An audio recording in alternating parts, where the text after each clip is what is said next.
ಅಶ್ವವೇಗ ನ್ಯೂಸ್ನ ವೀಕ್ಷಕರೆಲ್ಲರಿಗೂ ಶುಭೋದಯ. ಪ್ರತಿದಿನ ಈ ಕಾರ್ಯಕ್ರಮದಲ್ಲಿ ಪಂಚಾಂಗದ ವಿಶೇಷತೆ, ದ್ವಾದಶ ರಾಶಿಗಳ ಫಲಾಫಲ ಯಾವ ರೀತಿಯಾಗಿರುತ್ತೆ, ಹಾಗೆಯೇ ಧಾರ್ಮಿಕ ಚಿಂತನೆಗಳಿಗೆ ಸಂಬಂಧಪಟ್ಟಂತೆ ಪ್ರತಿದಿನ ವಿಶೇಷ ಮಾಹಿತಿಯನ್ನು ಹೊತ್ತು ತರುವಂತಹ ಕಾರ್ಯಕ್ರಮವೇ ಅಶ್ವಜ್ಯೋತಿಷ್ಯ. ಈ ಅಶ್ವಜ್ಯೋತಿಷ್ಯ ಕಾರ್ಯಕ್ರಮದಲ್ಲಿ ಬಹಳ ವಿಶೇಷವಾಗಿ ಇವತ್ತು ಚಪ್ಪಲಿಯನ್ನು ಮನೆಯೊಳಗೆ ಯಾಕೆ ತರಬಾರದು ಅನ್ನುವಂತಹ ವಿಶೇಷ ಮಾಹಿತಿಯನ್ನು ತಿಳಿಸಿಕೊಡೋದಕ್ಕೆ ಇವತ್ತಿನ ಕಾರ್ಯಕ್ರಮದಲ್ಲಿ ನಮ್ಮ ಜೊತೆಗೆ ಭಾಗಿಯಾಗ್ತಾ ಇದ್ದಾರೆ ಧಾರ್ಮಿಕ ಚಿಂತಕರಾದಂತಹ ಶ್ರೀ ವೆಂಕಟರಮಣ ಭಟ್ ಗುರೂಜಿಯವರು. ಬನ್ನಿ ಅವರ ಕಾರ್ಯಕ್ರಮಕ್ಕೆ ಮೊದಲಿಗೆ ಬರಮಾಡಿಕೊಳ್ಳೋಣ. ಗುರುಗಳೇ, ಕಾರ್ಯಕ್ರಮಕ್ಕೆ ಆದರದ ಸ್ವಾಗತ. ನಮಸ್ಕಾರ. ಗುರುಗಳೇ, ಇವತ್ತು ಮಂಗಳವಾರ, ಹಾಗಾಗಿ ಪಂಚಾಂಗದ ವಿಶೇಷತೆಯನ್ನು ಮೊದಲಿಗೆ ತಿಳಿಸಿಕೊಡಿ ಗುರುಗಳೇ. ಓಂ ಶ್ರೀ ಗುರುಭ್ಯೋ ನಮಃ. ಹರಿ ಓಂ. ಗುರುಬ್ರಹ್ಮ ಗುರುರ್ವಿಷ್ಣು ಗುರುರ್ದೇವೋ ಮಹೇಶ್ವರಃ, ಗುರುಃ ಸಾಕ್ಷಾತ್ ಪರಂ ಬ್ರಹ್ಮ ತಸ್ಮೈ ಶ್ರೀ ಗುರವೇ ನಮಃ. ಏಕ ಏವ ಪರಬ್ರಹ್ಮ ಪರಮಾತ್ಮ ದಿಗಂಬರಃ, ಸ್ವಯಮೇವ ಗುರುಃ ಸಾಕ್ಷಾತ್ ಸುಬ್ರಾಜಃ ಪಾತು ನಃ ಸದಾ.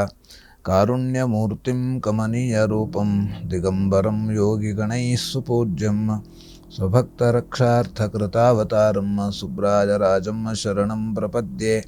ಶ್ರೀಪಾದರಾಜಂ ಶರಣಂ ಪ್ರಪದ್ಯೆ. ದತ್ತಾತ್ರೇಯೋ ಮಹಾಯೋಗಿ ಭಗವಾನ್ ಭೂತಭಾವನಃ, ಚತುರ್ಭುಜೋ ಮಹಾವಿಷ್ಣುಃ ಯೋಗಸಾಮ್ರಾಜ್ಯದೀಕ್ಷಿತಃ.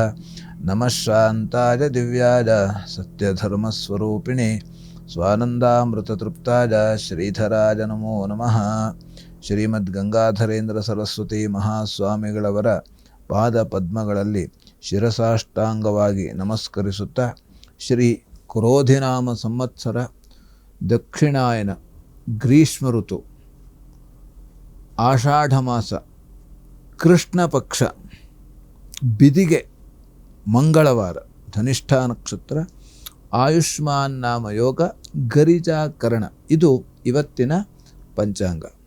ಸರಿ ಗುರುಗಳೇ, ಈ ದಿನದ ಪಂಚಾಂಗದ ವಿಶೇಷತೆನ ತಾವು ತಿಳಿಸ್ಕೊಟ್ರಿ. ಹಾಗೆ ಇವತ್ತು ಮಂಗಳವಾರ, ನಾವು ಪಠಿಸಬೇಕಾದಂತಹ ಮಂತ್ರ ಯಾವುದು ಅದನ್ನು ತಿಳಿಸ್ಕೊಡಿ ಗುರುಗಳೇ. ಓಂ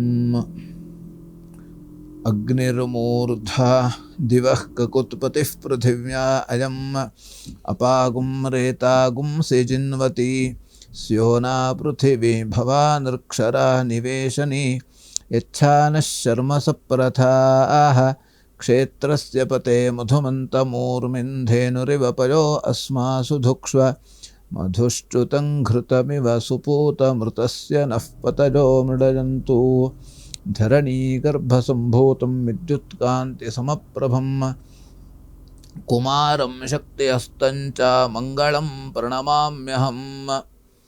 ಇವತ್ತಿನ ದಿವಸ ನಾವು ಮಂಗಳಮಯನಾದ ಮಂಗಳನನ್ನು, ಕುಜನನ್ನು, ಅಂಗಾರಕನ ಸ್ಮರಣೆ ಮಾಡುವುದರಿಂದ ಇವತ್ತಿನ ದಿವಸ ನಮಗೆ ಎಲ್ಲ ರೀತಿಯಲ್ಲಿ, ಯಾಕಂದರೆ ಮಂಗಳನ ಆರಾಧನೆಯಿಂದ ಅವನು ಭೂಮಿಯನ್ನು ಕೊಡ್ತಾನಂತೆ.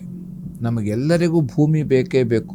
ನಾವೆಲ್ಲರೂ ಕೂಡ ಭೂಮಿ ಮೇಲೆ ಇದ್ದೇವೆ. ಹಾಗಾಗಿ ನಮಗೆ ಪ್ರತಿಯೊಬ್ಬರಿಗೂ ಕೂಡ ನಮ್ಮದು ಒಂದು ಜಾಗ ಬೇಕು ಅಂತ ಇದ್ದೇ ಇದೆ.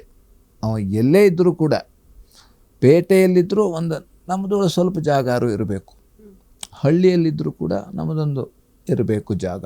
ಹೀಗಾಗಿ ಆ ಜಾಗ ಬೇಕು, ಮಂಗಳನ ಅನುಗ್ರಹ ಆಗಬೇಕು, ಭೂಮಿ ನಮ್ಮದಾಗಬೇಕು ಅಂತಂದರೆ ನಾವು ಮಂಗಳನ ಆರಾಧನೆಯನ್ನು ಮಾಡತಕ್ಕಂಥದ್ದು. ಹಾಗಾಗಿ ವಿಶೇಷವಾಗಿ ಇವತ್ತಿನ ದಿವಸ ಮೇಷರಾಶಿಯಲ್ಲಿ ಇರುವವರಿಗೆ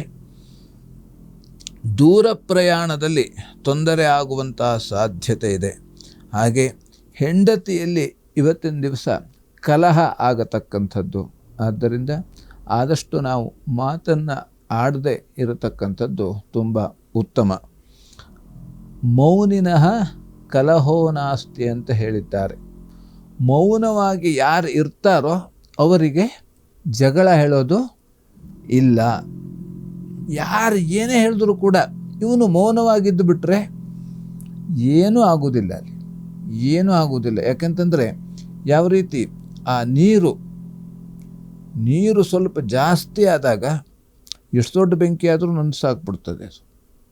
ಹಾಗಾಗಿ ಆ ಮೌನ ನಾವು ತುಂಬ ಎಷ್ಟೇ ಪ್ರಕೃತಿಯಲ್ಲಿ ಅಥವಾ ಯಾವುದೇ ರೀತಿ ಮಾತು ವಿಕೋಪಕ್ಕೆ ಹೋದಾಗಲೂ ಕೂಡ ನಾವು ಮೌನದಿಂದ ಇದ್ದು ಬಿಟ್ಟರೆ ಎಲ್ಲವೂ ಕೂಡ ಪರಿಹಾರ ಆಗ್ತದೆ, ಎಲ್ಲವೂ ಕೂಡ ಸರಿಯಾಗಿ ಆಗತಕ್ಕಂಥದ್ದು.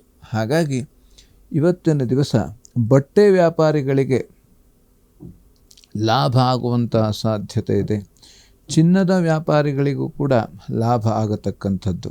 ಇನ್ನು ಐಕ್ಯ ಮಂತ್ರ ಪಾರಾಯಣ ಮಾಡುವುದರಿಂದ ಎಲ್ಲ ರೀತಿಯಲ್ಲಿ ಅನುಕೂಲ ಆಗತಕ್ಕಂಥದ್ದು. ಇನ್ನು ವೃಷಭ ರಾಶಿಯಲ್ಲಿ ಇರುವವರಿಗೆ ವೈರಿಯಿಂದ ತೊಂದರೆ ಬರುವಂತಹ ಸಾಧ್ಯತೆ ಇದೆ, ಹಾಗೆ ಗಾಯಗಳಾಗಬಹುದು. ಈ ಸಣ್ಣ ಪುಟ್ಟ ಗಾಯ ಹೇಳತಕ್ಕಂಥದ್ದು ನಾವು ಕೆಲವೊಂದು ಸಣ್ಣ ಈಗ ನಡೆದುಕೊಂಡು ಹೋಗ್ತಾ ಇರಬೇಕಾದ್ರೆ ಸ್ವಲ್ಪ ನಮಗಲ್ಲಿ ಯಾವುದೋ ತಾಗಿ ನಮ್ಮ ಬೆರಳಿಗೆ ಸ್ವಲ್ಪ ಗಾಯವಾಯಿತು, ಕಾಲಿಗೆ ಸ್ವಲ್ಪ ನೋವಾಯಿತು ಅಂತಾದಾಗ ನಾವು ಅದನ್ನು ತಿಳ್ಕೊಳ್ಬೇಕು. ಯಾವ ರೀತಿ, ಯಾವುದೋ ದೊಡ್ಡದಾಗೋದಂಥದ್ದು ಸಣ್ಣದಾಗಿ ಆಯಿತು. ಹಾಗಾಗಿ ಅದು ಯಾವುದರಿಂದ, ನಾವು ಭಗವಂತನ ಸ್ಮರಣೆ ಮಾಡೋದರಿಂದ ಸಣ್ಣದಾಗ ಆಯಿತು ಅಂತ ತಿಳ್ಕೊಳ್ಬೇಕಂತೆ. ಇದು ಸಮಾಧಾನಕ್ಕೆ ಅಂತ ಅರ್ಥ ಅಲ್ಲ, ನಿಜವಾಗಲೂ ಹೌದು.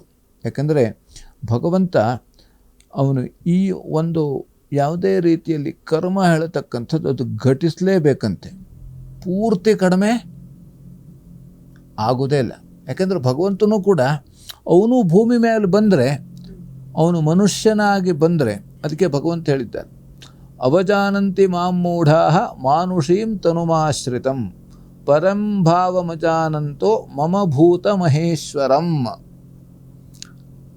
ನಾನೇ ಮನುಷ್ಯ ರೂಪದಲ್ಲಿ ಬಂದಾಗಲೂ ಕೂಡ, ನಾನು ಭಗವಂತ ಅಂತ ಹೇಳಿದ್ರೂ ಕೂಡ ಮನುಷ್ಯರು ನನ್ನನ್ನು ಒಪ್ಪಿಕೊಳ್ಳುವುದಿಲ್ಲ. ಯಾಕೆ ಅಂತಂದರೆ ಆ ಮಾಯೆ ನಮಗೆ, ಇವನು ಹೆಂಗೆ ಭಗವಂತ ಆಗಲಿಕ್ಕೆ ಸಾಧ್ಯ? ಯಾಕಂದರೆ ನಾವು ಭಗವಂತನನ್ನು ನೋಡಲಿಲ್ಲ. ನೋಡಿದವ್ರು ನಮ್ಗೆ ಹೆಂಗೆ ಗೊತ್ತಾಗ್ತದೆ? ನೋಡಿದ್ರು ಮಾತ್ರ ಭಗವಂತ ಇವ ಹೌದಾಗಿರ್ಬೋದು ಅಂತ ನಾವು ಸ್ವಲ್ಪ ಆಲೋಚನೆ ಮಾಡ್ತೇವೆ. ನಾವು ಭಗವಂತನ ಇನ್ನೂ ಯಾರೂ ನೋಡಲಿಲ್ಲ. ಹಾಗಾಗಿ ಅವನು ಸ್ಮರಣೆ ಮಾಡೋದರಿಂದ ನಮಗೆ ಎಲ್ಲ ರೀತಿಯಲ್ಲಿ ಅನುಕೂಲ ಆಗತಕ್ಕಂಥದ್ದು. ಭಗವಂತನ ನೋಡಲಿಲ್ಲ ಅಂತ ಆದರೆ ಭಗವಂತ ಇಲ್ಲ ಅಂತ ಅರ್ಥ ಅಲ್ಲ. ಅವನು ಈ ಕಣ್ಣಿಗೆ ಕಾಣುವುದಿಲ್ಲ. ಹಾಗಾಗಿ ಅವನು ನಮ್ಮ ಕಣ್ಣಿಗೆ ಕಾಣಬೇಕು ಅಂತಾದರೆ ನಮಗೆ ಬೇರೆ ಕಣ್ಣೇ ಬೇಕು, ಬೇರೆ ಕಣ್ಣಿನಲ್ಲಿ ನೋಡಬೇಕು. ಯಾವ ರೀತಿ? ಈಶ್ವರನ ಮೂರನೇ ಕಣ್ಣು ಯಾವ ರೀತಿ? ನಮಗೆಲ್ಲರಿಗೂ ಕೂಡ ಮೂರನೇ ಕಣ್ಣು ಇದೆ. ಅದಕ್ಕಾಗಿ ನಾವು ತಿಲಕವನ್ನು ಹಣೆಗೆ ಇಡಬೇಕು, ಕುಂಕುಮವನ್ನು ಇಟ್ಕೊಳ್ಬೇಕು. ಯಾಕೆ ಅಂತಂದರೆ ಅಲ್ಲಿ ಆ ಶಕ್ತಿ ಹೇಳತಕ್ಕಂಥದ್ದು ಹೊರಗಡೆ ಹೋಗಬಾರ್ದಂತೆ. ನಮ್ಮ ಶಕ್ತಿ ಹೊರಗಡೆ ಹೋಯಿತು ಅಂದರೆ ನಮಗೆ ಶಕ್ತಿ ಇರೋದಿಲ್ಲ. ಹಾಗಾಗಿ ಆ ಮೂರನೇ ಕಣ್ಣಿನಲ್ಲಿ ಭಗವಂತನನ್ನು ನೋಡಲಿಕ್ಕೆ ಸಾಧ್ಯ. ಅದಕ್ಕಾಗಿ ಭಗವಂತ ವಿಶ್ವರೂಪ ದರ್ಶನವನ್ನು ತೋರಿಸಿದ್ದು ಅರ್ಜುನನಿಗೆ ಮೂರನೇ ಕಣ್ಣು. ಆ ಮೂರನೇ ಕಣ್ಣು, ಆ ವಿಶ್ವರೂಪ ದರ್ಶನ ತೋರಿದ ತಕ್ಷಣವೇ ಹಾಗೆ ಮತ್ತೆ ಸಹಜ ಸ್ಥಿತಿಗೆ ಬಂದುಬಿಟ್ಟ. ಅವನು ಎಲ್ಲದೂ ಮರ್ತೋಯ್ತು ಅವನಿಗೆ. ಆ ಸಂದರ್ಭದಲ್ಲಿ ಎಲ್ಲ ಆಯಿತು, ನೆನಪಾಯಿತು. ಆಮೇಲೆ ಏನು ನಮ್ಮಂಗೆ ಅವನು ಆಯಿತು ಯುದ್ಧ ಮಾಡ್ತೇನೆ ಅಂತ ಮಾಡೋದಿಲ್ಲ ಅಂದಷ್ಟೇ. ಯಾಕೆಂತಂದರೆ ಅದು ಮತ್ತೆ ತೋರಿಸೋ ಅಂದರೆ ಆಗೋದಿಲ್ಲ. ಅದು ಒಂದೇ ಸರಿ. ಯಾಕೆಂದರೆ ಅದು ಆ ಭಗವಂತನ ಅವನ ಒಂದು ಕರುಣೆ ಹೇಳತಕ್ಕಂಥದ್ದು ಆ ರೀತಿಯಲ್ಲೇ ಇರ್ತದೆ. ಆಮೇಲೆ ಅವನು ಒಂದು ಸಹಜ ಸ್ಥಿತಿಗೆ ಬಂದ ಆಮೇಲೆ ಅವನು ಯುದ್ಧ ಮಾಡುತ್ತೇನೆ, ಆಯಿತು ಏನು ಬೇಕಾದರೂ ಆಗಲಿ ಅಂತ ಯುದ್ಧ ಮಾಡಲಿಕ್ಕೆ ಅವನು ಹೋಗ್ತಾನೆ. ಯಾಕೆಂದರೆ ನಾವೆಲ್ಲರೂ ಕೂಡ ಈ ಯುದ್ಧವನ್ನು ಮಾಡ್ತಾ ಇದ್ದೇವೆ ಅಂತಾದರೆ, ನಾವೆಲ್ಲರೂ ಕೂಡ ಯುದ್ಧವನ್ನೇ ಮಾಡ್ತಾನೇ ಇದ್ದೇವೆ. ನಾವು ಇರೋಲಿವರೆಗೂ ಯುದ್ಧ ಮಾಡೋದೇ, ಈ ಶರೀರ ಇರೋಲಿವರೆಗೂ ಯುದ್ಧ ಮಾಡೋದೇ. ನಾವು ಮನೆಯಲ್ಲಿದ್ದರೆ ಮನೇಲಿ ಯುದ್ಧ ಮಾಡ್ತೇವೆ, ಆಫೀಸಲ್ಲಿದ್ದರೆ ಆಫೀಸಲ್ಲಿ ಯುದ್ಧ, ಯಾವುದೇ ಕೆಲಸ ಮಾಡ್ತೇವೆ. ಯಾಕೆಂದರೆ ಇದೇ ಯುದ್ಧ. ಇದು ನಾವು ಊಟ ಮಾಡಬೇಕಂದ್ರೆ ಯುದ್ಧ ಮಾಡಬೇಕು. ಇಲ್ಲಾಂದರೆ ಯುದ್ಧ ಮಾಡಲಿಲ್ಲ ಅಂದರೆ ಈಗಿನ ಕಾಲದಲ್ಲಿ ಊಟ ಮಾಡಲಿಕ್ಕೆ ಆಗೋದಿಲ್ಲ. ಹಾಗಾಗಿ ಇದೆಲ್ಲ ಯುದ್ಧದಿಂದ ನಾವು ಗೆಲ್ಲಬೇಕು. ಈ ಯುದ್ಧದಲ್ಲಿ ನಾವು ಜಯವನ್ನು ಸಾಧಿಸಬೇಕು. ನಮಗೆ ಯಾವತ್ತೂ ಇನ್ಮೇಲೆ ಯುದ್ಧ ಬರಬಾರ್ದು, ಇದು ಯಾವುದು ಇರಬಾರ್ದು ಅಂತಾದರೆ ನಾವು ಈ ಭಗವಂತನ ಸ್ಮರಣೆ ಮಾಡ್ತಾ ಮಾಡ್ತಾ ಮಾಡ್ತಾ ಹೋಗ್ತಾ ಇರಬೇಕು. ಯಾಕಂದರೆ ಈ ಜ್ಯೋತಿಷ್ಯ ಹೇಳುವುದೇ ಅದು, ಜ್ಯೋತಿಷ್ಯ ಹೇಳುವುದೇ ಅದು. ಅದಕ್ಕಾಗಿ ಜ್ಯೋತಿಷ್ಯ ಕೇಳಬೇಕು, ದಿವಸ ಹೇಳಬೇಕು, ಕೇಳಬೇಕು. ನಾವು ಯಾವ ದಿವಸ ಹೇಳಿದ್ದನ್ನೇ ಹೇಳ್ತಾರಲ್ಲ, ಇದು ಅಂತ ಬೇರೆ ಆಲೋಚನೆಯೇ ಇಲ್ಲ. ಬೇರೆ ಅದೇ ರಾಶಿ, ಅದೇ ನಕ್ಷತ್ರ, ಅದೇ ಹೆಸರು. ಈ ಶರೀರನೂ ನಮಗೆ ಒಂದೇ, ಇಲ್ಲಿ ಈ ಶರೀರ ಒಂದೇ. ನಾವು ಇವತ್ತು ಶರೀರಕ್ಕೆ ಬೇರೆ ಬೇರೆ ಅಲಂಕಾರ ಮಾಡ್ಕೊಂಡಿರ್ಬೋದು, ಯಾವುದೇ ಬಟ್ಟೆಯನ್ನು ಚೇಂಜ್ ಮಾಡ್ಕೊಂಡಿರ್ಬೋದು. ಈ ಹೊರ ಬಟ್ಟೆಯಿಂದ ಏನೂ ಆಗೋದು ಇಲ್ಲ, ಹೋಗೋದು ಇಲ್ಲ. ನಮ್ಮ ಒಳಗಿನ ಬಟ್ಟೆ ಚೇಂಜ್ ಮಾಡ್ಕೊಳ್ಬೇಕು. ನಾವು ಒಳಗಡೆ ನಾವು ಶುದ್ಧ ಆಗ್ತಾ ಇರಬೇಕು. ಅದಕ್ಕೆ ದಿವಸ ಬೆಳಗ್ಗೆ ಏಳು, ಬೆಳಗ್ಗೆ ತಿಂಡಿ ತಿನ್ನು, ಮಧ್ಯಾಹ್ನ ಊಟ ಮಾಡು, ಇದೇ ನಾವು ಮಾಡ್ತಾ ಇದ್ದಿತ್ತು. ಇದನ್ನು ಮಾಡಬಾರ್ದು, ಇದು ಬೇಕು, ಇದು ಬೇಕು. ಆದರೆ ಇದನ್ನು ಹೊರತಾಗಿ ನಾವು ಏನು ಮಾಡಿದ್ದೇವೆ? ನಾವು ಇದನ್ನು ಹೊರತಾಗಿ ಏನೂ ಮಾಡಲಿಲ್ಲ, ಇಷ್ಟೇ ಮಾಡಿದ್ದು. ಆದರೆ ಇಷ್ಟು ದಿವಸ ಆದರೂ ಕೂಡ ನಮಗೆ ಭಗವಂತನ ಸ್ಮರಣೆ, ಭಗವಂತನ ಕಣ್ಣಿಗೆ ಕಾಣಲಿಕ್ಕೆ ಸಾಧ್ಯ ಆಗಲಿಲ್ಲ. ಅದ್ರ ಬಗ್ಗೆ ನಾವು ಪ್ರಯತ್ನ ಮಾಡಬೇಕು. ಬಿಟ್ಟರೆ ಅದಕ್ಕೆ ಭಗವಂತ ಹೇಳಿದ್ದಾನೆ, ಮಕ್ಕಳಿಗೆ ನಾವು ಏನು ಕಲಿಸ್ಬೇಕಂತೆ, ಮಕ್ಕಳಿಗೆ ಏನು ಕೊಡಬೇಕು? ಮನೆ, ಕಾರು, ಜಮೀನು, ಬೆಳ್ಳಿ ಬಂಗಾರ ಕೊಡಬೇಕಾ? ಅಲ್ವಂತೆ. ಮಕ್ಕಳಿಗೆ ಕೊಡತಕ್ಕಂಥದ್ದು ಭಗವಂತನಲ್ಲಿ ಶ್ರದ್ಧೆ ಭಕ್ತಿಯನ್ನು ಕೊಡಿಸ್ಬೇಕಂತೆ. ಅದಕ್ಕೆ ಆ ಒಂದು ಸಂಸ್ಕಾರವನ್ನು ಕೊಡಿಸ್ಬೇಕಂತ. ಅದಕ್ಕೆ ಸಂಸ್ಕಾರ. ಆ ಸಂಸ್ಕಾರವನ್ನು ಕೊಟ್ಟರೆ ಮುಂದೆ ಅದು ಸಸಾರ ಆಗ್ತದೆ. ಇದೆಲ್ಲವೂ ಕೂಡ ಮುಂದಾಗಿ ಬರುವಂಥದ್ದು. ಹಾಗಾಗಿ ಇವತ್ತಿನ ದಿವಸ ನಾವು ಎಲ್ಲ ರೀತಿಯಲ್ಲಿ ಅನುಕೂಲ, ಈ ಗಾಯಗಳು, ಹುಣ್ಣುಗಳು, ಇದರಿಂದ ಏನಾಗ್ತದೆ ಅಂತ ಹೇಳಿದ್ರೆ, ನಾವು ಇದನ್ನು ಆಲೋಚನೆ ಮಾಡ್ತಾ ಮಾಡ್ತಾ ಹೋದಾಗ ನಾವು ಏನು ಹೇಳ್ತಾ ಇದ್ದೇವೆ, ಏನು ಕೇಳ್ತಾ ಇದ್ದೇವೆ ನಮಗೆ ಮರ್ತು ಹೋಗ್ಬಿಡ್ತದೆ. ಯಾವ ರಾಶಿಯಲ್ಲಿದ್ದೇವೆ ನಾವು ಭಗವಂತನ ರಾಶಿಯಲ್ಲೇ ಇರತಕ್ಕಂಥದ್ದು. ನಮ್ಮದು ರಾಶಿ ಅಲ್ಲ, ಅಥವಾ ನಕ್ಷತ್ರ ನಮ್ಮದಲ್ಲ, ನಕ್ಷತ್ರವೂ ನಮ್ಮದಲ್ಲ, ರಾಶಿಯೂ ನಮ್ಮದಲ್ಲ. ಹಾಗಾದರೆ ಏನು? ನಾವು ಆ ನಕ್ಷತ್ರದಲ್ಲಿ ಹುಟ್ಟಿದ್ದು, ಆ ನಕ್ಷತ್ರದಲ್ಲಿ ಹುಟ್ಟಿದ್ದರಿಂದ ಆ ರಾಶಿಯಲ್ಲಿ ನಾವಿದ್ದೇವೆ. ನಮ್ಮದು ಯಾವುದೂ ಅಲ್ಲ. ಈಗ ನಾವು ಬಸ್ ಮೇಲೆ ಹೊರಟಂಗೆ, ಗೌರ್ಮೆಂಟ್ ಬಸ್ ಮೇಲೆ ಹೋಗ್ತಾ ಇರ್ತೇವೆ, ನಮ್ಮದು ಬಸ್ ಅದು ಅಲ್ಲ.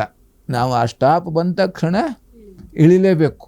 ಹಾಗಾಗಿ ಈ ರೀತಿಯಲ್ಲಿ ನಮಗೆ ಆ ಒಂದು ಹುಣ್ಣುಗಳಾಗಬಹುದು, ದೇಹಕ್ಕೆ ಹುಣ್ಣುಗಳಾಗಬಹುದು. ಆದ್ದರಿಂದ ಇದನ್ನೆಲ್ಲ ನಾವು ಪರಿಹಾರ ಮಾಡ್ಕೊಳ್ಬೇಕು ಅಂತಾದರೆ ನಾವು ಆದಷ್ಟು ಭಗವಂತನ ಸ್ಮರಣೆಯಿಂದಲೇ ಪರಿಹಾರ ಆಗತಕ್ಕಂಥದ್ದು. ಹಾಗಾಗಿ ತೀರ್ಥಯಾತ್ರೆ ಮಾಡುವಂಥ ಯೋಗ ಇದೆ, ಸಾಧು ಸಂತರ ದರ್ಶನ ಮಾಡುವಂಥ ಭಾಗ್ಯ ಇದೆ. ಹಾಗೆ ದುರ್ಗಾ ಸೂಕ್ತ ಪಾರಾಯಣ ಮಾಡುವುದರಿಂದ ಎಲ್ಲ ರೀತಿಯಲ್ಲಿ ಅನುಕೂಲ ಆಗತಕ್ಕಂಥದ್ದು. ಇನ್ನು ಮಿಥುನ ರಾಶಿಯಲ್ಲಿರುವವರಿಗೆ ಮಕ್ಕಳಲ್ಲಿ ಕಲಹ ಆಗುವಂಥ ಸಾಧ್ಯತೆ, ಹಾಗೆ ಉದರ ಬಾಧೆ, ಹೊಟ್ಟೆಗೆ ಸಂಬಂಧಪಟ್ಟಂಥ ಸಮಸ್ಯೆ ಆಗಬಹುದು, ಹಾಗೆ ಅಶುಚಿ ಆಗಬಹುದು, ಅಥವಾ ಮೈಲಿಗೆ ಆಗತಕ್ಕಂಥದ್ದು. ಆದಷ್ಟು ನಾವು ಇನ್ನು ಧನಲಾಭ ಆಗುವಂಥ ಸಾಧ್ಯತೆ ಇದೆ. ಅಥರ್ವ ಶೀರ್ಷ ಪಾರಾಯಣ ಮಾಡೋದರಿಂದ ಅಥವಾ ನಾವು ಕೇಳೋದ್ರಿಂದ ಎಲ್ಲ ರೀತಿಯಲ್ಲಿ ಅನುಕೂಲ ಆಗತಕ್ಕಂಥದ್ದು. ಇನ್ನು ಕರ್ಕಾಟಕ ರಾಶಿಯಲ್ಲಿರೋರಿಗೆ ಬಂಧುಗಳಿಂದ ಕಲಹ ಆಗುವಂಥ ಸಾಧ್ಯತೆ ಇದೆ. ಕೃಷಿ ಕ್ಷೇತ್ರದಲ್ಲಿ ತೊಂದರೆ ಬರುವಂಥ ಸಾಧ್ಯತೆ ಇದೆ. ಹೆಂಡತಿಯಿಂದ ಸಹಕಾರ ಇವತ್ತಿನ ದಿವಸ ಸಿಗುವಂಥದ್ದು. ಹಾಗೆ ದೂರ ಪ್ರಯಾಣ ಮಾಡುವಂಥ ಸಾಧ್ಯತೆ ಇದೆ. ವಿಷ್ಣು ಸಹಸ್ರನಾಮ ಪಾರಾಯಣದಿಂದ ಎಲ್ಲ ರೀತಿಯಲ್ಲಿ ಅನುಕೂಲ ಆಗತಕ್ಕಂಥದ್ದು. ಇನ್ನು ಸಿಂಹರಾಶಿಯಲ್ಲಿ ಇರುವವರಿಗೆ ಸಹೋದರರಲ್ಲಿ ಕಲಹ ಆಗುವಂಥ ಸಾಧ್ಯತೆ ಇದೆ. ಹಾಗೆ ಪ್ರಯಾಣದಲ್ಲಿ ತೊಂದರೆ ಬರುವಂಥ ಸಾಧ್ಯತೆ, ಶತ್ರುಗಳಿಂದಲೂ ಕೂಡ ತೊಂದರೆ ಬರುವಂಥ ಸಾಧ್ಯತೆ ಇದೆ. ಹೋಟೆಲ್ ಉದ್ಯಮದವರಿಗೆ ಅನುಕೂಲ ಆಗುವಂಥ ಸಾಧ್ಯತೆ ಇದೆ. ಪೆಟ್ರೋಲ್ ಉದ್ಯಮಕ್ಕೂ ಕೂಡ ಅನುಕೂಲ ಆಗತಕ್ಕಂಥದ್ದು. ಲಲಿತಾ ಸಹಸ್ರನಾಮ ಪಾರಾಯಣ ಮಾಡೋದರಿಂದ ಇವತ್ತಿನ ದಿವಸ ಎಲ್ಲ ರೀತಿಯಲ್ಲಿ ಅನುಕೂಲ ಆಗತಕ್ಕಂಥದ್ದು.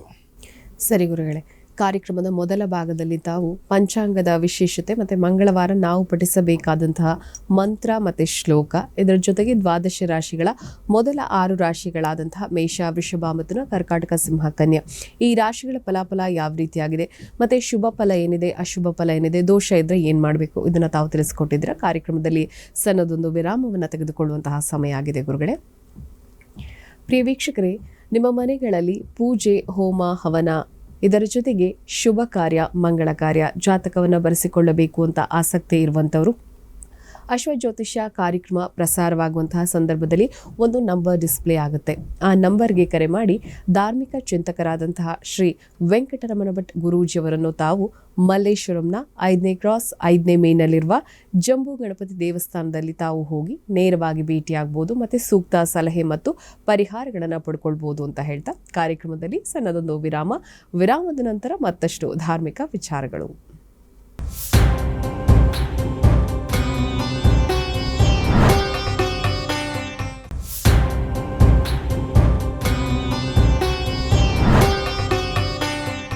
ವಿರಾಮದ ನಂತರ ಅಶ್ವಜ್ಯೋತಿಷ್ಯ ಕಾರ್ಯಕ್ರಮಕ್ಕೆ ಮತ್ತೊಮ್ಮೆ ಸ್ವಾಗತ ವೀಕ್ಷಕರೇ. ಗುರುಗಳೇ, ಧಾರ್ಮಿಕ ಚಿಂತನೆಗಳಿಗೆ ಸಂಬಂಧಪಟ್ಟಂತೆ ಇವತ್ತಿನ ಕಾರ್ಯಕ್ರಮದಲ್ಲಿ ಚಪ್ಪಲಿಯನ್ನು ನಾವು ಯಾಕೆ ಮನೆಯೊಳಗೆ ತರಬಾರದು, ಈ ಒಂದು ವಿಚಾರದ ಬಗ್ಗೆ ತಾವು ಏನು ಹೇಳ್ತೀರಾ, ಯಾಕೆ ಅಂತ, ಇದರ ವೈಜ್ಞಾನಿಕ ಹಿನ್ನೆಲೆ ಏನು ಮತ್ತು ಆಧ್ಯಾತ್ಮಿಕ ಹಿನ್ನೆಲೆ ಏನು? ಚಪ್ಪಲಿಯನ್ನು ನಾವು ಮೊದಲನೇದಾಗಿ ಅದು ಎಲ್ಲಿರಬೇಕು, ನಾವು ವೈಜ್ಞಾನಿಕವಾಗಿ ಹೇಳ್ತೇವೆ, ವ್ಯಾವಹಾರಿಕವಾಗಿ ಅಲ್ಲಿ ಚಪ್ಪಲಿ ಇಡೋ ಜಾಗದಲ್ಲೇ ಇಡಬೇಕು ಅಂತ. ಅದನ್ನು ನಾವು ಎಲ್ಲಿಡಬೇಕು? ಚಪ್ಪಲನ್ನು ಹೊರಗಡೆನೇ ಇರ್ತೇವೆ. ಎಲ್ಲಿ? ಮನೆ ಹೊರಗಡೆ. ಮನೆ ಹೊರಗಡೆನೇ ಯಾಕೆ ಇಡತಕ್ಕಂಥದ್ದು ಅಂತ ಆದರೆ, ಅದರಲ್ಲಿ ಎಲ್ಲೆಲ್ಲೋ ನಾವು ಹೋಗಿ ಬಂದಿರ್ತೇವೆ. ಅಲ್ಲಿ ಕೆಲವೊಂದು ಧೂಳು, ಗಲೀಜು ಅದು ಎಲ್ಲ ಮೆಟ್ಕೊಂಡಿರತಕ್ಕಂಥದ್ದು. ಅದನ್ನು ತಂದು ನಾವು ಮನೆ ಒಳಗಡೆ ಇಟ್ಟರೆ ಏನಾಗ್ತದೆ? ಏಕೆಂದರೆ ಆ ಒಂದು ಯಾವುದೋ ರೀತಿಯಲ್ಲಿ ಸೂಕ್ಷ್ಮಾಣು ಜೀವಿಗಳು ಅವೆಲ್ಲವೂ ಕೂಡ ಇರ್ತವೆ ಅಲ್ಲಿ. ನಾವು ಯಾವ ರೀತಿ ಹಿಂದೆಲ್ಲ ಹೊರಗಡೆ ಹೋದರೆ, ಮನೆ ಬಿಟ್ಟೇನಂದರೆ ಪೇಟೆಗೆ ಪಟ್ಟಣಕ್ಕೆಲ್ಲರೂ ಹೋದರೆ ಸ್ನಾನ ಮಾಡ್ಕೊಂಡು ಒಳಗೆ ಬರ್ತಿದ್ರು. ಅದಕ್ಕಾಗೆ ಮನೆ ಹೊರಗಡೆ ಒಂದು ಬಚ್ಚಲು ಮನೆ ಹೇಳೋದಿರ್ತಿತ್ತು. ಆ ಹೊರಗಡೆ ಹೋದರೆ ಸ್ನಾನ ಮಾಡ್ಕೊಂಡು ಬರಲಿಕ್ಕಾಗಿ. ಮನೆ ಒಳಗಡೆ ಸಾಮಾನ್ಯವಾಗಿ ಹಿಂದೆಲ್ಲ ಇರೋದು ಮನೆ ಹೊರಗಡೆನೇ ಅಲ್ಲ, ದೂರ ಇರ್ತಿತ್ತು. ಈಗ ನಾವು ಮನೆ ಒಳಗಡೆನೇ ಎಲ್ಲವೂ ಬಂದಿದೆ. ಅಂದರೆ ಈಗಿನ ಆ ಒಂದು ಕಾಲಮಾನಕ್ಕೆ ತಕ್ಕಂತೆ. ಹಾಗಾಗಿ ಆ ಚಪ್ಪಲಿಯನ್ನು ನಮ್ಮ ಮನೆ ಒಳಗಡೆ ಇಟ್ಟರೆ ಏನಾಗ್ತದೆ ಹೇಳ್ತಕ್ಕಂಥದ್ದು, ಆ ರೋಗ ರುಜಿನ ಇವೆಲ್ಲವೂ ಕೂಡ ಬರತಕ್ಕಂಥದ್ದು, ಆ ಗಲೀಜು ಅವೆಲ್ಲವೂ ಕೂಡ ಬರ್ತದೆ. ನಾವು ಮುಂಚೆನೇ ಮನೆಯನ್ನು ಸಾರಿಸಿ ಗುಡಿಸಿ ಸಾರಿಸಿ ಇಡ್ತಿದ್ರು. ಹಿಂದಿನ ಕಾಲದಲ್ಲಿ ಆ ಗೋಮಯವನ್ನು ಹಾಕಿ ಅವರು ಸಾರಿಸ್ತಿದ್ರು ಮನೆಯನ್ನು. ಹಾಗಾಗಿ ಅದರಿಂದ ಆ ಗೋಮಯವನ್ನು ಸಾರಿಸಿದ್ದು ಯಾಕೆ? ಅಲ್ಲಿ ಯಾವುದೇ ರೀತಿಯಾದಂಥ ಕ್ರಿಮಿ ಕೀಟ ಇವುಗಳಿಂದ ತೊಂದರೆ ಬರಬಾರ್ದು, ಅವುಗಳಿಂದ ನಮಗೆ ರೋಗ ರುಜಿನೆ ಆಗಬಾರ್ದು, ಅವುಗಳಿಂದ ನಮಗೆ ಅಶುದ್ಧಿ ಆಗಬಾರ್ದು, ಅವುಗಳಿಂದ ನಮಗೆ ರಕ್ಷಣೆ ಸಿಗಬೇಕು. ಅದಕ್ಕೋಸ್ಕರವಾಗಿ ಸಾರಿಸಿ ಇಡ್ತಿದ್ರು. ಅದಕ್ಕಾಗಿ ನಾವು ಅಲ್ಲಿ ಚಪ್ಪಲಿಯನ್ನು ಇಡಬಾರ್ದು. ಮನೆ ಹೊರಗಡೆನೂ ಅಲ್ಲ, ಮನೆ ಗೋಡೆ ಹೊರಗಡೆನೂ ಚಪ್ಪಲಿ ಇಡೋದಲ್ಲ. ಹಿಂದಲ್ಲೂ ಅಲ್ಲಿರ್ತಿದ್ರು ಮತ್ತು ಮುಂದಿರ್ತಿದ್ರು. ಅಲ್ಲಿ ಅಂಗಳ ಇರ್ತಿತ್ತು ಎಲ್ಲರ ಮನೆಯಲ್ಲೂ. ಅಲ್ಲೇ ಅಂಗಳದ ಬುಡದಲ್ಲಿ ಇಡ್ತಿದ್ರು. ಹಾಗಾಗಿ ಅಲ್ಲಿ ಅದನ್ನು ಹೊರಗಡೆ ಇರತಕ್ಕಂಥದ್ದು ವೈಜ್ಞಾನಿಕ ಕಾರಣ. ಎರಡನೇದಾಗಿ ಆಧ್ಯಾತ್ಮಿಕವಾಗಿ ಅವನ ಆ ಪಾದ ಅಂದರೆ ಎಲ್ಲ ಪೂರ್ತಿ ಕೆಳಗಡೆ ಇರತಕ್ಕಂಥದ್ದು. ಪಾದ ಇರತಕ್ಕಂಥದ್ದು ಅವನ ಕರ್ಮದ ಇದನ್ನು ಸೂಚಿಸ್ತದೆ ಅಂತ. ಅದಕ್ಕೆ ಕೆಲವೊಂದು ಈಗ ಪಾದರಕ್ಷೆಯನ್ನು ಕದ್ಕೊಂಡು ಹೋಗ್ಬಿಟ್ರು, ಅದಕ್ಕಾಗಿ ನಾವು ಒಳಗಡೆ ಇರ್ತೇನೆ ಅಂದರು. ಪಾದರಕ್ಷೆಯನ್ನು ಕದ್ಕೊಂಡು ಹೋದ್ರು, ಯಾರದು ಕದ್ಕೊಂಡು ಹೋಗಿದ್ದಾನೋ ಅವನಿಗೆ ತೊಂದರೆ ಆಗ್ತದೆ ಅಂತೆ. ಯಾಕೆಂದರೆ ಅಲ್ಲಿ ಅವನು ಮಾಡಿರ್ತಕ್ಕಂಥ ಯಾವುದೋ ಅರಿಷ್ಟ ಅವನಿಗೆ ಹೋಗ್ತದೆ ಅಂತ. ಇವನಿಗೇನು ತಾನು ಒಳ್ಳೆ ಪಾದರಕ್ಷೆ ಚಪ್ಪಲನ್ನ ಕದ್ಕೊಂಡು ಬಂದಿದ್ದೇನೆ, ನನಗೆ ಆರಾಮಾಯ್ತು, ತೊಳಿವು ಹಾಕ್ಕೊಳ್ತಾನೆ. ಆದರೆ ಅವನು ಅನಿಷ್ಟ, ಆ ಕರ್ಮ, ಕೆಟ್ಟ ಕರ್ಮ, ಅರಿಷ್ಟ ಎಲ್ಲ ಇವನು ಹೊತ್ಕೊಂಡಂಗೆ ಆಗ್ತದೆ.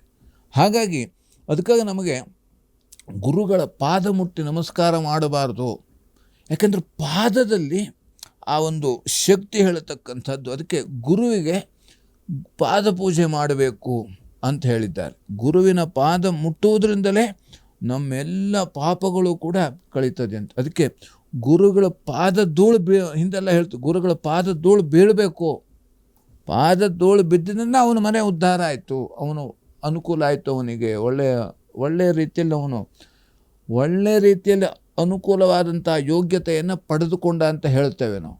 ಹಾಗಾಗಿ ಈ ಆಧ್ಯಾತ್ಮಿಕವಾಗಿ ನಮಗೆ ಆ ಪಾದರಕ್ಷೆಯನ್ನು ಹೇಳುವಂಥ ಹಿಂದೆ ಯಾರೂ ಕೂಡ ಆ ಪಾದರಕ್ಷೆ ಅಂದರೆ ಬೇರೆ ರೀತಿಯಲ್ಲಿ ಅದನ್ನು ಬಳಕೆ ಈಗ ಈ ಥರ ಇರಲಿಲ್ಲಾಗಿತ್ತು. ಆವಾಗ ಮರದ್ದು ಪಾದಕ್ಕೆ ಅಂತ ಕರಿತೇವೆ, ಅದನ್ನು ಆವಾಗ ಹಾಕ್ತಿದ್ರು.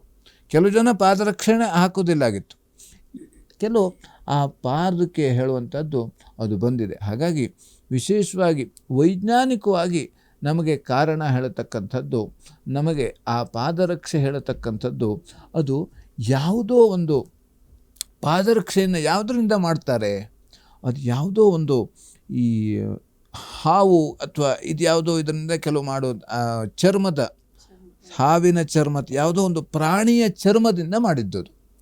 ಆ ಪ್ರಾಣಿಯ ಚರ್ಮದಿಂದ ಆಗಿರೋದ್ರಿಂದ ನಾವು ಕೆಲವೊಂದು ಈಗ ಏಕಾದಶಿ ಉಪವಾಸ ಮಾಡಬೇಕು ಅಥವಾ ವ್ರತವನ್ನು ಮಾಡಬೇಕು, ಇದನ್ನೆಲ್ಲ ಮಾಡಿದಾಗ ಅದಕ್ಕೆ ಆ ಒಂದು ಮಾಂಸ ಹೇಳತಕ್ಕಂಥದ್ದು, ಆ ಶರೀರ ಹೇಳತಕ್ಕಂಥದ್ದು ಇರೋದಿಲ್ಲ.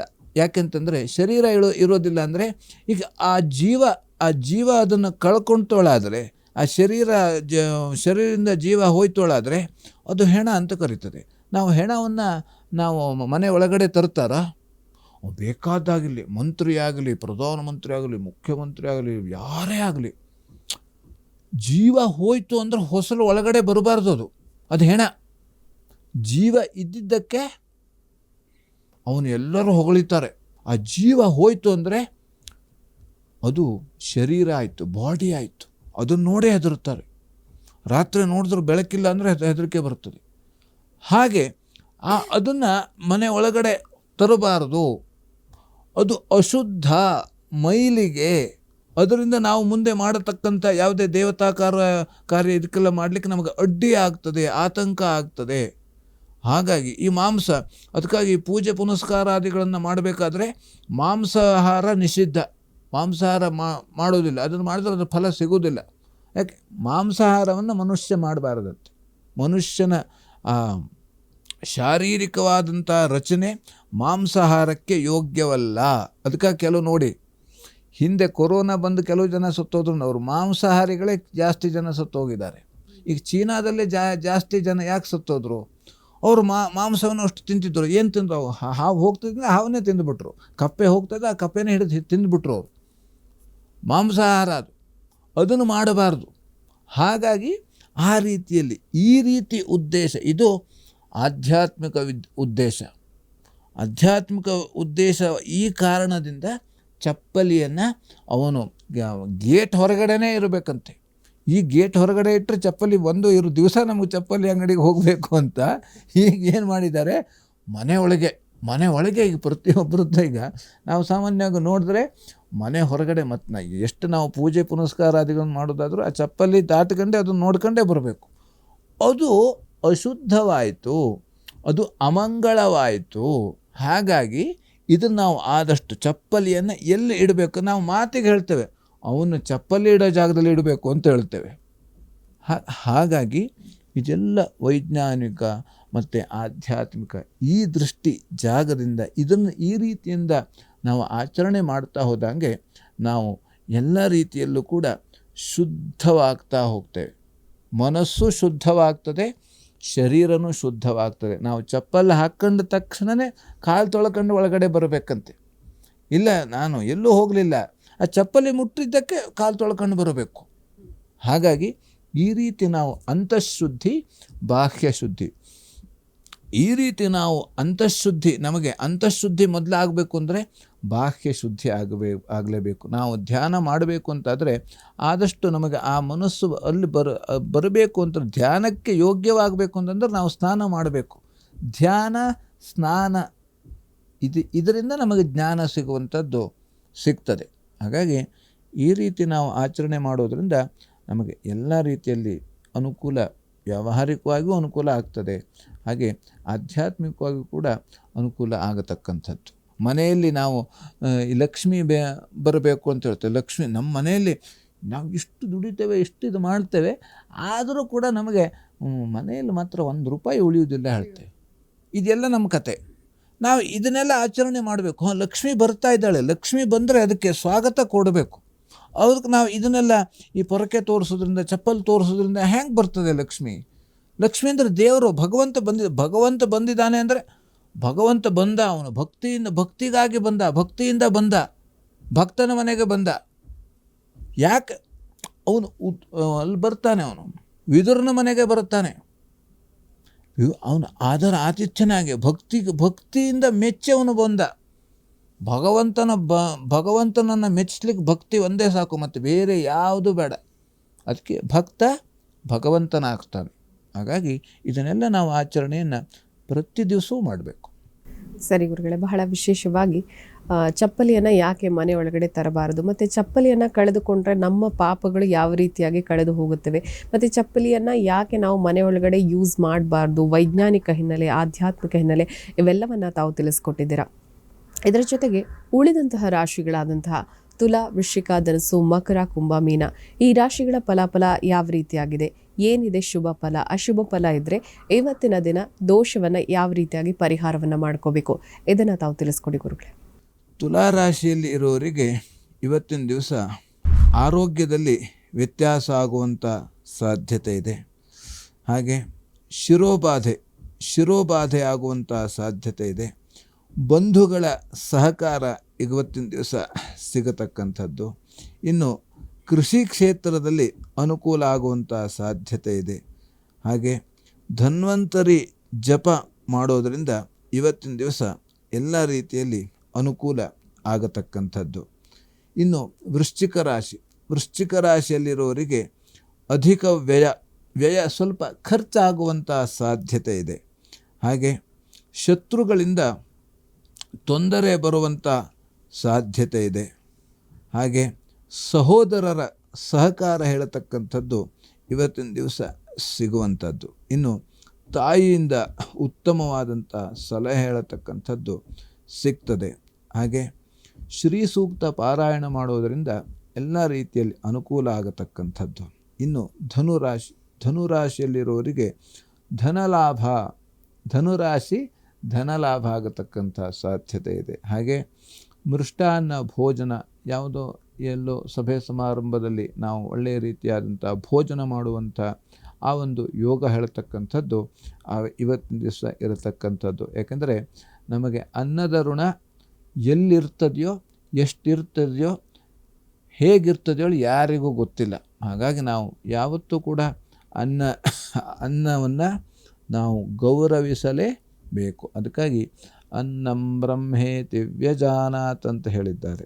ಆದ್ದರಿಂದ ಇವತ್ತಿನ ದಿವಸ ಕೃಷಿಯಲ್ಲಿ ಸ್ವಲ್ಪ ಖರ್ಚಾಗುವಂಥ ಸಾಧ್ಯತೆ ಇದೆ. ವಾಹನದಲ್ಲಿ ತೊಂದರೆ ಬರುವಂಥ ಸಾಧ್ಯತೆ ಇದೆ. ಯಾಕೆಂದರೆ ನಾವು ವಾಹನವನ್ನು ಓಡಿಸುವಾಗ ನಾವು ಜಾಗ್ರತೆಯಿಂದ ಇರತಕ್ಕಂಥದ್ದು. ಇನ್ನು ಮಹಾಲಕ್ಷ್ಮಿ ಅಷ್ಟೋತ್ತರ ಪಠಣದಿಂದ ಎಲ್ಲ ರೀತಿಯಲ್ಲಿ ಅನುಕೂಲ ಆಗತಕ್ಕಂಥದ್ದು. ಇನ್ನು ಮಕರ ರಾಶಿಯಲ್ಲಿರೋರಿಗೆ ಆರೋಗ್ಯ ಸುಧಾರಣೆ ಆಗುವಂಥ ಸಾಧ್ಯತೆ ಇದೆ. ಪೂಜೆ, ಧ್ಯಾನ, ಜಪದಲ್ಲಿ ಭಾಗಿಯಾಗುವಂಥ ಸಾಧ್ಯತೆ ಇದೆ. ವೃತ್ತಿಯಲ್ಲಿ ಸ್ವಲ್ಪ ಕಿರಿಕಿರಿ ಆಗುವಂಥ ಸಾಧ್ಯತೆ ಇದೆ. ನೀರಿನಿಂದ ಸ್ವಲ್ಪ ತೊಂದರೆ ಬರುವಂಥ ಸಾಧ್ಯತೆ ಇದೆ. ಲಕ್ಷ್ಮೀನಾರಾಯಣ ಹೃದಯ ಪಾರಾಯಣದಿಂದ ಎಲ್ಲ ರೀತಿಯಲ್ಲಿ ಅನುಕೂಲ ಆಗತಕ್ಕಂಥದ್ದು. ಇನ್ನು ಕುಂಭರಾಶಿಯಲ್ಲಿ ಇರೋರಿಗೆ ಅಧಿಕ ವ್ಯಯ, ಬಟ್ಟೆ ವ್ಯಾಪಾರಿಗಳಿಗೆ ನಷ್ಟ ಆಗುವಂಥ ಸಾಧ್ಯತೆ ಇದೆ. ತೀರ್ಥಯಾತ್ರೆಯಲ್ಲಿ ತೊಂದರೆ ಬರುವಂಥ ಸಾಧ್ಯತೆ ಇದೆ. ವಾದ ವಿವಾದದಲ್ಲಿ ಗೆಲುವು ಆಗುವಂಥ ಸಾಧ್ಯತೆ.